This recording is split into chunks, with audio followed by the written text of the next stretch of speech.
On January 10th and 11th, I was one of 4 girls that was involved in the death of Shanda Sharer. I didn't know Melinda. I'd only met her once before. That night she was agitated and she didn't want Shanda around Amanda, and that's what the whole thing was about. She was going to beat her up. It was going to be Melinda teaching Shanda a lesson to leave Amanda alone. Shanda Sharer was a bright, energetic young girl with a contagious smile and a spirit that seemed destined for something great. Born on June 6, 1979 in Pineville, Kentucky, she was the kind of child who left an impression on everyone she met. Her mother, Jackie Vaught, and father, Stephen Sharer, adored her, and despite their divorce, both remained active in her life. She was raised with love, discipline, and a sense of possibility, traits that made her stand out in the small-town world she inhabited. In 1991, at just 12 years old, Shanda moved with her mother to New Albany, Indiana. Adjusting to a new school, new faces, and an entirely different environment wasn't easy, but she faced it the way she did everything else, with enthusiasm and an open heart. She quickly made friends, joining the volleyball team and finding a place in the school's social circles. At Hazelwood Middle School, she had a fresh start, and it seemed like the world was opening up before her. She was bubbly, outgoing, and eager to fit in. It wasn't long before she caught the attention of new classmates, including a girl named Amanda Heverin. The two grew close, forming a bond that at first seemed innocent, but in the shadows of this new friendship lay something far more complex. A tangled web of jealousy, manipulation, and dangerous rivalries that would lead to unimaginable consequences. Shanda's mother noticed changes, subtle shifts in her daughter's behavior. There were late-night phone calls, hushed conversations, and a new tension in her demeanor. But in a world where teenage friendships and emotions run high, these things could have seemed normal. No one could have foreseen the storm that was building. On the surface, Shanda was just another young girl navigating the complicated world of adolescence. Beneath it all, there were forces at play far beyond her understanding, forces that would soon drag her into a nightmare. What began as a teenage conflict would escalate into an act so horrific it would leave an entire community in shock. And at the center of it all was a girl who just days before had been full of laughter and dreams that would never come true. Jeffersonville, Indiana was the kind of place where parents let their children play outside until the streetlights came on. Nestled along the Ohio River, it carried the charm of a quiet Midwestern town, where families knew each other by name, schools were the heart of the community, and violent crime felt like something that happened somewhere else. It was a place of Friday night football games, church gatherings, and friendly neighbors who waved as they passed. Life here moved at a comfortable pace. Parents worked steady jobs, kids rode their bikes to school, and teenagers hung out at the mall or the local roller rink on weekends. If trouble existed, it was mostly small and manageable. An occasional scuffle in the schoolyard, a prank gone too far, whispers of teenage drama that rarely turned into anything more. But even in the safest communities, darkness can take root in the unlikeliest of places. For 12-year-old Shanda Sharer, life in New Albany, just across the river from Jeffersonville, felt like a fresh start. Having moved from Kentucky with her mother, she was still adjusting to her new surroundings, but there was an excitement about the possibilities ahead. She was lively, affectionate, and full of energy, her blue eyes always filled with curiosity. She loved gymnastics, playing with her pet dog, and spending time with her family. School had always been important to her, and at Hazelwood Middle School, she was eager to make new friends. Shanda wasn't the kind of girl who went unnoticed. She had a warmth about her that drew people in, a personality that made it easy for her to connect with others. She was confident yet kind, fun-loving but never cruel. It didn't take long for her to find a place among her peers, and soon, she was navigating the world of adolescence, where friendships are everything, and young hearts open quickly to new experiences. It was in this new environment that she met Amanda Heverin. The two formed an immediate bond, spending more time together, talking in hushed voices between classes, passing notes, and sharing secrets the way young girls do. Their connection was innocent, built on the excitement of a new friendship and the thrill of feeling understood by someone else. But their closeness did not go unnoticed. There was someone who had been watching from a distance, someone whose emotions had already begun to unravel. Melinda Lovelace was a 16-year-old girl with a troubled past. Unlike Shanda, whose life had been filled with love and support, Melinda's upbringing had been marked by instability, fear, and deep emotional wounds. Her home life had been anything but secure. Her father, an abusive man with a violent temper, left a lasting impact on her, shaping the way she viewed relationships and trust. At school, Melinda had learned to protect herself by becoming someone others feared. She was intense, unpredictable, and fiercely possessive over the people she let into her life. When she loved with an overwhelming need for control. And when she felt betrayed, her anger could turn into something far more dangerous. Amanda Heverin had once been the center of Melinda's world. Their relationship had been passionate, filled with the emotional highs and lows that often define young love. But now, Amanda had moved on, and Melinda had taken notice of the new girl, the one who had taken her place. At first it had been subtle. She would question Amanda, demand to know why she was spending so much time with Shanda, remind her of what they had shared. But the more Amanda pulled away, the more Melinda's anger festered. She wasn't just jealous, she was consumed by it. Her rage became an obsession, one that she nurtured in private conversations with friends who fed off her emotions. Among them were Lori Tackett, Hope Rippey, and Toni Lawrence. Girls who each carried their own burdens, their own reasons for getting drawn into Melinda's world. Lori was the leader of the group, a girl with a fascination for the macabre. She had always been drawn to the dark and the disturbing, speaking casually about violence in ways that made even her closest friends uneasy. Hope and Toni, younger and more impressionable, followed where Lori led. And Melinda? She was no longer content with just being angry. She wanted something more. January 10, 1992. A winter night like any other in Jeffersonville. The streets were quiet, the town settled into its usual routine. Parents tucked their children into bed, unaware that something was in motion. Something that would shatter the sense of safety they had always known. For Shanda, the night was supposed to be ordinary. A night like so many before. But nothing about what was coming was ordinary. At 12 years old, Shanda Sharer was at that in-between stage. No longer a little girl, but not yet a teenager. She was the kind of child who made an impression, full of energy and warmth, always eager to explore new friendships and experiences. Her move to Indiana had been a big adjustment, but she had embraced it the way she embraced everything in life, with enthusiasm.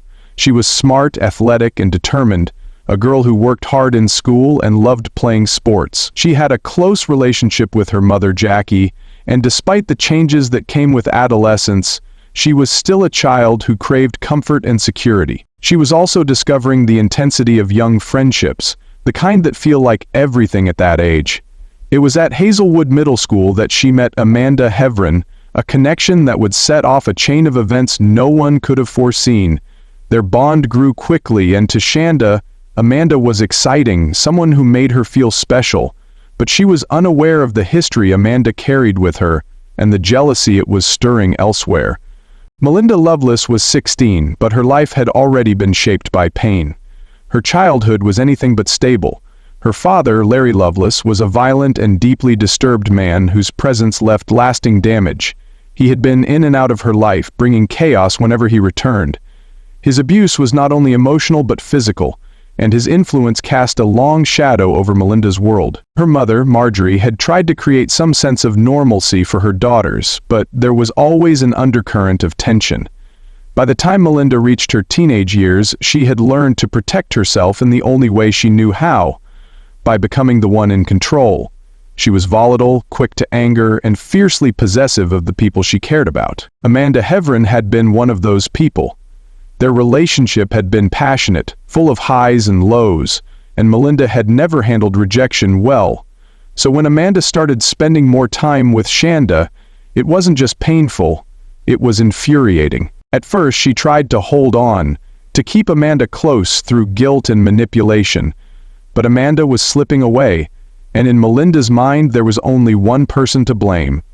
Lori Tackett was different from Melinda. She wasn't motivated by love or jealousy, but by something else entirely.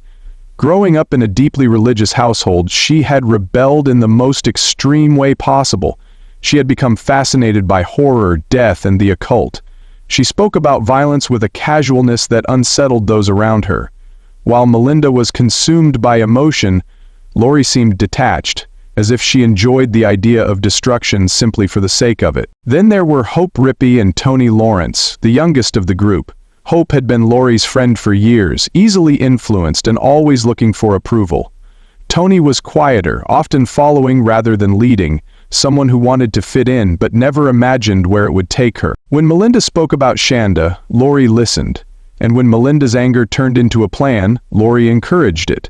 Hope and Tony were drawn in, pulled along by the force of stronger personalities.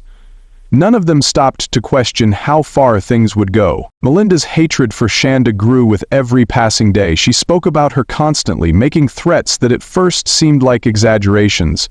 Things angry teenagers say but never act on. But with Lori's encouragement, those threats became something more tangible. They were warnings, signs that something was shifting. Melinda had talked openly about hurting Shanda, about making her pay. The anger in her voice wasn't just for show, it was real, deep, and consuming. Then came the plan, a lie, carefully constructed. A way to get Shanda alone. They would tell her that Amanda wanted to see her. It would be simple. Just a short ride, a secret meeting, nothing to be afraid of. She would have no reason to question it, no reason to be afraid, and on the night of January 10, 1992, they put that plan into motion. It was a cold night in Jeffersonville, the kind where people stayed inside, bundling up against the winter air. In a neighborhood where nothing ever seemed out of place, a car pulled up to Shanda's house. Inside sat 4 girls. Lori was in control, Hope and Tony played along, and Melinda sat in the back, waiting. They knocked on the door, their voices friendly, their words carefully rehearsed. They told Shanda exactly what she wanted to hear. Amanda was waiting for her. If she wanted to see her, she had to come now. At 12 years old, Shanda had no reason to question them, no reason to suspect anything. She stepped outside, into the night, into the waiting car. The door shut behind her, and just like that, she was gone. The road was quiet that morning, a long stretch of rural land, the kind of place where the world felt still. It wasn't the type of area where people passed through often, certainly not in the winter, when the cold air kept most indoors. But on January 11, 1992, a man driving along a remote path near Lemon Road in Madison, Indiana, saw something that made him stop. At first, it was unclear what he was looking at. The charred remains of what seemed like debris, something that didn't belong in the open field. But as he stepped closer, the truth became undeniable. It was a body. The smell of burned flesh clung to the air, an acrid, unnatural stench that made his stomach turn. There was nothing left to recognize. The remains were scorched, unrecognizable. Whatever had happened here, it had been deliberate. Someone had gone to great lengths to erase every trace of the victim's identity. The man backed away, his hands shaking as he reached for his phone.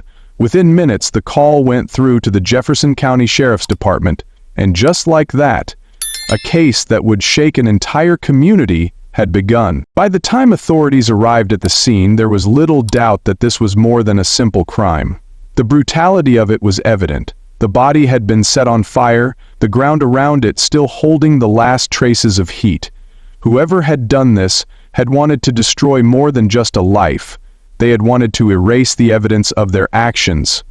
Investigators combed the area, looking for anything that could provide answers.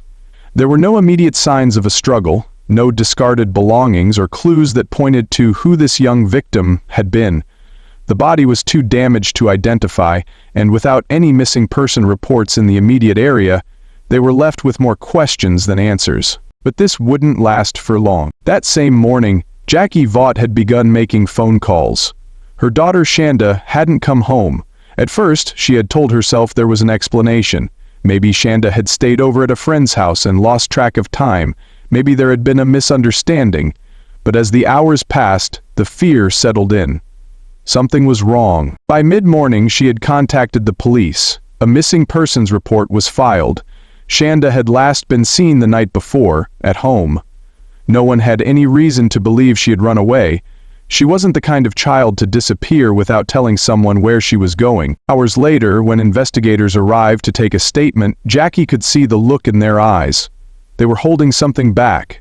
They were asking questions that hinted at something much worse than a simple case of a missing child. Then came the moment no parent should ever have to endure. A match had been made. The burned body found in Madison had been sent for forensic examination. Dental records confirmed what investigators had feared.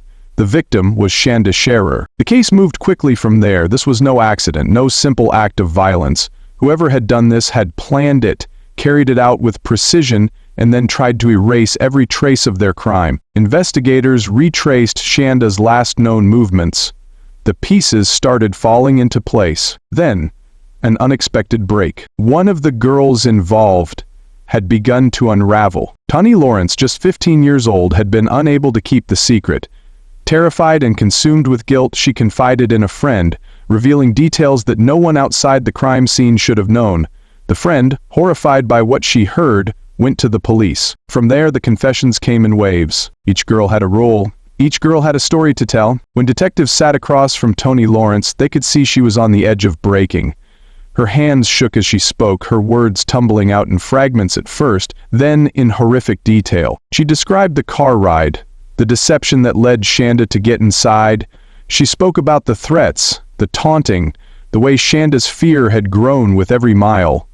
Then came the violence, unrelenting, merciless. The story didn't come out all at once. It took hours, and every new detail sent a fresh wave of horror through the detectives in the room. They had expected a crime of passion, something spontaneous and reckless. But what Toni described was different. It had been planned, it had been carried out step by step, with each girl playing a role. When detectives confronted the others, Hope Rippey, Lori Tackett, and finally Melinda Loveless, the truth solidified. This wasn't just a case of teenage violence. It was something far worse. When the case went to trial, the courtroom was packed. The details of Shanda Sharer's murder had spread across the nation, leaving people horrified by what had been done to a child. Prosecutors laid it out plainly. Shanda had been tortured for hours before she was killed. She had begged for mercy and none had been given. The girls responsible had laughed, joked, and driven away from the crime scene as if nothing had happened. The defense attorneys painted a different picture. They spoke of the girls' own troubled pasts, the abuse some of them had suffered, the manipulation that had taken place. They argued that these were not cold-blooded killers, but broken children who had followed the wrong leader. But nothing could erase what had been done. Each girl received a different sentence. Melinda Loveless and Lori Tackett, the ringleaders, were given 60 years in prison. Hope Rippey and Toni Lawrence, seen as less culpable, received lighter sentences, though none would walk free without facing the weight of what they had done. But for Shanda's family, no punishment would ever be enough. A mother had lost her daughter in the most brutal way imaginable. A town once filled with safety and innocence had been left shattered, and 4 teenage girls had crossed a line that could never be undone. Jeffersonville, Indiana, had always been the kind of town where people left their doors unlocked at night, where neighbors looked out for each other, and children played outside without a second thought. It was a place where violence of this magnitude felt unimaginable. But in the wake of Shanda Sharer's murder, that sense of security was gone. The town mourned. Parents held their children closer. Teachers and school administrators questioned how such hatred had festered among their students without anyone noticing. There were no easy answers. The case had exposed something far deeper than a single act of violence. It had forced a reckoning with the reality that cruelty and rage could grow unchecked, even in places that felt safe. For Shanda's family, the pain was unrelenting. Jackie Vaught, Shanda's mother, had to face an unbearable truth. Her daughter had suffered in ways no child ever should. She had trusted the world around her, believed in the kindness of others. That innocence had been exploited. No amount of justice could bring her back. Her father, Steve Sharer, a man who had once believed in fairness and order, struggled to comprehend how 4 teenagers, girls no older than Shanda herself, had been capable of such deliberate brutality. The grief did not stay contained within their home. It radiated outward, touching every life in Jeffersonville. Teachers, classmates, coaches, everyone who had ever known Shanda was left grappling with the same question. How had this happened? As details of the case spread, the horror of what had been done to Shanda gripped the nation. News outlets dissected every aspect of the crime, the methodical cruelty, the absence of remorse from some of the perpetrators, and the unsettling reality that those responsible were just teenagers themselves. The media sought explanations. Experts weighed in on the psychology of group violence, the influence of abusive upbringings, and the disturbing normalization of bullying among adolescents. There were debates over whether the girls had been born violent or shaped by their circumstances. The legal system itself became a topic of discussion. Could teenagers truly grasp the full consequences of their actions? Should they be tried as adults for crimes of this magnitude? Some argued that the justice system had failed Shanda. Her killers, despite their sentences, would one day have the opportunity to walk free. And then there was the larger conversation about teenage aggression, manipulation, and the role of unchecked jealousy. The case became a warning, a tragic example of what could happen when emotions went unchecked, when influence and peer pressure turned deadly. The horror of Shanda's murder was not just in its brutality, but in the fact that there had been so many warning signs. Melinda Loveless had made threats, spoken openly about harming Shanda. She had a history of violence, outbursts of rage, and manipulation. Lori Tackett had been obsessed with death, cruelty, and control, and yet no one had stopped them. The case raised urgent questions. How do we recognize when a troubled teenager is on the edge of something dangerous? How do we intervene before it's too late? The murder of Shanda Sharer was not a random act. It had been building, step by step, moment by moment. The impact of bullying had never been clearer. What started as jealousy and possessiveness escalated into something deadly. It was proof of how unchecked aggression could take root, how resentment could be fueled by the wrong influences, and how easily some could be led into unthinkable acts. For years after her death, Shanda's family refused to let her be defined solely by what had happened to her. She had been more than a victim. She had been a daughter, a friend, a child full of dreams. Jackie Vaught turned her grief into action. She spoke about her daughter's story, determined to make sure that no other parent would have to experience the same loss. She advocated for awareness, for recognizing the warning signs of bullying, manipulation, and violent tendencies in young people. Shanda's father, Steve Sharer, struggled for years with the weight of what had been done to his daughter. The anger, the pain, it consumed him. But in time, something unexpected happened. In an act that stunned many, he chose to meet with Melinda Loveless, the very girl who had orchestrated Shanda's death. He sought understanding, not forgiveness, and in doing so, he found a measure of peace. His actions spoke to a truth larger than vengeance. There was no undoing what had happened, no punishment severe enough to erase the past, but there was a choice in how to move forward. The lessons from Shanda's case remain urgent. Intervention matters. Recognizing signs of violent behavior can prevent tragedies. Schools, parents, and communities must take threats seriously, not just when violence occurs, but long before it ever reaches that point. Conversations about jealousy, peer pressure, and group influence are not just important, they are necessary. Young people must understand the power they hold over each other, how easily words can become actions, how quickly a moment of cruelty can escalate beyond control. There are resources available, hotlines, school counselors, programs designed to identify and help troubled youth, but they only work if people use them, if they listen, if they act, because stories like Shanda's should never have to be told again. Shanda Sharer was more than the victim of a brutal crime. She was a child who should have had a lifetime ahead of her. Her story is a painful reminder of what happens when hatred, jealousy, and influence go unchecked. It is also a call to action, to listen, to intervene, to recognize the warning signs before tragedy strikes. Because the most painful truths are often the ones we ignore until it's too late.